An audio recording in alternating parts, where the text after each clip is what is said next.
We have very serious problems in this country, like the PERS problem in Oregon. And everybody says, oh no, we can't fix that, we can't do anything about it, we've just got to raise taxes and suck the lifeblood out of every productive person left in Oregon. Fewer and fewer over time. They say, oh look, the stock market's up, everybody's fine because the rich people are getting richer because the government's printing all this money and handing to the rich people, no problem. We can just live on that, we don't need manufacturing, we'll all get rich flipping burgers for each other, right? More fake news.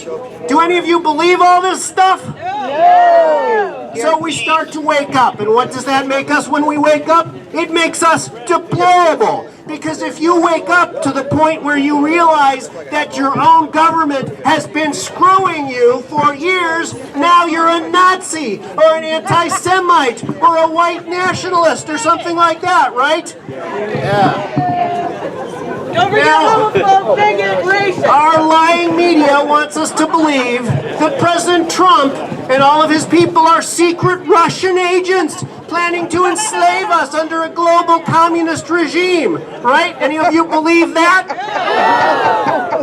They say these things because they are liars, and they always say the opposite of the truth. And the truth is that Trump and his appointees want to put America first, not the Russians. Now, I want to tell you, there is a political party out there that's been trying to enslave us under the communists for decades. It's the Democrats. I'm an old man, okay? My entire life, I've watched the Democrats selling us out. For the Democrats to be attacking the Republicans on this issue is the biggest psychological case of projection I have ever seen. What, you remember all these Democratic heroes? Remember Ted Kennedy? Ted Kennedy, Senator Ted Kennedy, the great Democrat from Massachusetts, and him and the California Senator Tunney, who they used to call the lightweight son of the heavyweight champion. They went over to Russia and were secretly negotiating with the head of the KGB to how to sell out Reagan and give him secret tips for negotiating against Reagan, and nobody talked about that. That was real treason. That's what's going on now. And how many of you remember when Obama was over there meeting with the Russians and they caught him on tape in the middle of the conference saying, just wait till after the election and we can be much more accommodating to your needs? Yeah, does anybody think Trump would say stuff like that? No. Of course not. Of course not. We are facing a real crisis with this stuff. We have people out there who are trying to take the president down, and those people are enemies of America. And we now have a surveillance state out there that is recording every single thing that everyone is doing and using it for their own black purposes. That's what Trump said when he meant that he was being wiretapped. And he was being wiretapped because we're all being wiretapped now. And there are hundreds of these agents in the government who have access to our transcripts of everything that we say, and they can use them for any purpose they want, and nobody's doing jack about it. Now, Trump is doing one super great thing that is the greatest threats to leftist power that exist in this country. He is trying to get control of immigration. That is the most important thing for America first, because that is the great strategy for destroying America. Throw open the borders and give everybody free stuff and have them vote for more free stuff until the whole country is put in ruins. Now, we're all called racists because we point this out. But the simple truth is, once upon a time, immigration was simple. You want to come over here, you get somebody to sponsor you, and they pay your way. And if you can't pay your way, they send you back. That was when we had real immigration that brought up self-reliant Americans that worked.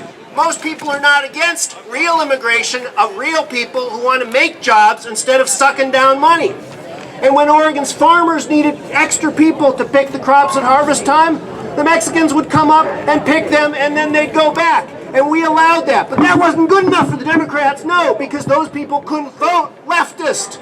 Yeah. So they shut down all those programs and established all these other programs that everyone has to come over now illegally or come over on one quota or another quota and get signed up for how to vote and all this free stuff. And it's sucking the life out of the country, and Trump understands that.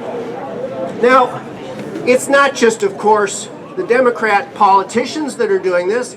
I'm a lawyer. And I'm here to tell you, we now have an entire generation of judges in place who have no respect for law whatsoever. They are not judges anymore. They are just leftist fixtures who are out there to serve the awful god of power that they worship. Like, how about that guy in Hawaii? Obama flies out and has dinner with him, and the next day he writes a legal opinion 43 pages long that says if we restrict immigration from Yemen, that's unconstitutional because it's like establishing a state church. Is that nuts or what? But what does it mean when we have so many judges who are nuts? It means we are in serious trouble. This is not something that's just going to blow over if we all just sit and wait for it to go away. It's not even something that Trump may be able to fix by himself without help from each and every one of us. You know, these judges are out there. These judges are even saying it's unconstitutional for you to show ID when you vote so that all the illegals can vote. And that's part of what Representative Neerman and I are working on, and we hope you'll sign the petitions because we need signatures on these petitions so that people have to prove citizenship before they vote. Because right now they don't. They can just mail in a piece of paper that says, oh yeah, I'm a citizen, send me a ballot. And people do send them ballots. And there's ballots all over Oregon going to people who aren't entitled to vote. Have any of you ever read the Constitution? Yeah. Did any of you find anything in there that said it's unconstitutional to provide identification in order to vote? No. Because you guys can still think, right? Yeah. But we have an entire generation of judges who can't think anymore. This is dangerous stuff. What about the concept of anchor babies? Remember anchor babies? I mean, what kind of crap is this? Two people sneak into a country illegally, they have a kid, and now the kid is an American citizen? No other country in the world is stupid enough to do this. No other country is so crazy. And then if someone says, time to deport the parents, the answer is, oh, those evil Republicans, that evil Trump, he's breaking up the family.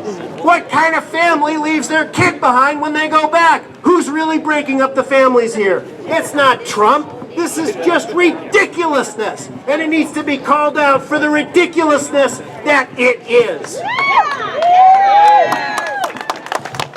And then there's all the crime from immigrants.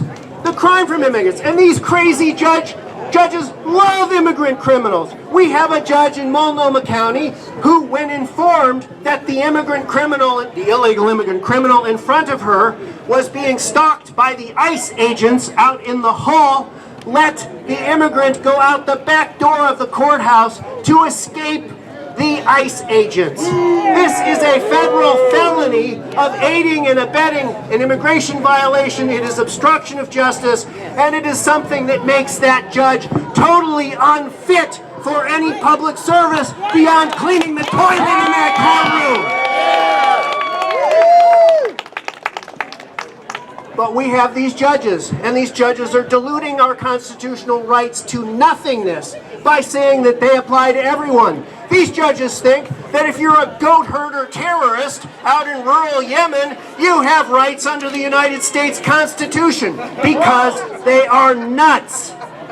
Our enemies know that if they keep importing people into this country who know nothing about liberty, have no experience with it, and may not even like it very much, they can and they will change this country. And we are very close to the tipping point where we will never get this country back.